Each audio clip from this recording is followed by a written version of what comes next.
Hey guys, Chelsea here at Tiny Living Adventure. I wanted to share a spring update with you. It's been a while. We've had a lot of things going on. We operate a wood-fired mobile pizza oven, so that season's just gotten started. Again, really short season, so a lot of our energy has been focused on that. At the same time, we've been trying to start some plants here. You can kind of see what we got going on. Basil up top, you can see them here. Cilantro, spinach, we got some lettuce, we got peas. Some of our peas are doing really well. Carrots, I'm surprised to see those because those are a later harvest. You can start to see down here, we've got some things kind of wilting off. We haven't had a ton of sun through here. This pea is pretty happy here. You can see it going all the way up and wants to go outside. So we got one really good looking cucumber here. The wilting is again the sun. We're lacking sun. We've talked about putting a light up on the top bar of the window here, but we had to get creative. We just used sticks from the yard and some gardening wire, a little floral wire, and then we just got some cheap plastic cups. We used organic soil. We're also using some worm casings. We're trying to gear more towards microbial farming and fermentation and all of that, bacteria, live bacteria to grow your food. It comes from the Korean farming technique, which we're trying to get into, but since spring's so slow coming here, it's been wet, it's been damp, it's been cool. So we haven't been able to put these outside yet. We do have a really nice loam pile going. We're going to put the garden outside hopefully this coming week. It is looking pretty wet, so we'll see how that goes.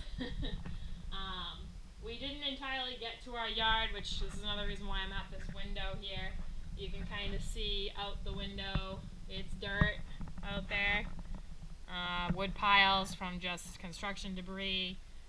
This is our backyard here. We've got some washouts going on off to the side.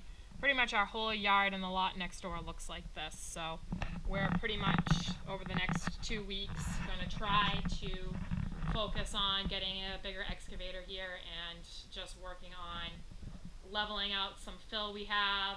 And we have a huge pile of natural wood pulp, or mulch rather, that we have left over from doing the clearing on these two lots. So we kept the pulp, so we have tons of it, and instead of growing grass, we don't really want to get into cutting a lawn with a lawnmower. We'd much rather just have mulch and do some, we got some beautiful boulders here, so we want to do some rock sculpting with that. Hopefully have a little patio area out back here. But hopefully these plants, we can get them to survive through the next week here, and we can get them outside, and hopefully they'll survive.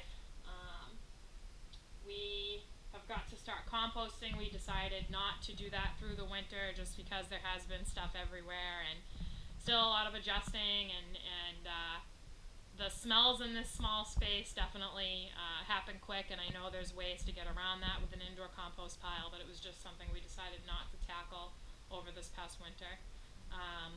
The winter was very rugged, very cold, lots of ice, so that also prevented us from really doing anything further with our land outside. So now is the time that we're getting to do that. And of course, with the weather here, we have a super short growing season. So, we'll get, probably one harvest out of most of this, except for like the spinach and the lettuce. We'll probably get two. But most of this stuff is not going to be ready to clip or harvest until the end of the summer. September even, October. So the growing season is very short, and that makes it hard for us, and it makes us depend on outside sources. And yes, there's other farms with big greenhouses around here. We're super involved in the organic and non-GMO movement, which all of these plants are. No, it was not my top choice to do the Dixie cups, the plastic Dixie cups we have going on, but it was the most effective thing to do here since we don't have a lot of space as far as using, more organic materials or reusing egg cartons or things like that. So yeah, this is is our plant progress. I'm hoping to do another round of plants outside again this week. We should have the machinery here outside to be able to do that. So stay tuned on our garden here and continuing to make progress on being more self-sustaining. Thanks for watching. Don't forget to check out our blog, tinylivingadventure.com. We're also on Facebook. And we are pretty much the only tiny house that I have come across yet within like the Lakes Region, Central New Hampshire area that has been legally permitted, and we are built legally. So we look forward to any feedback or any questions or anything that you may have. Again, Tiny Living Adventure, Chelsea here. Thanks for watching and have a great rest of the weekend.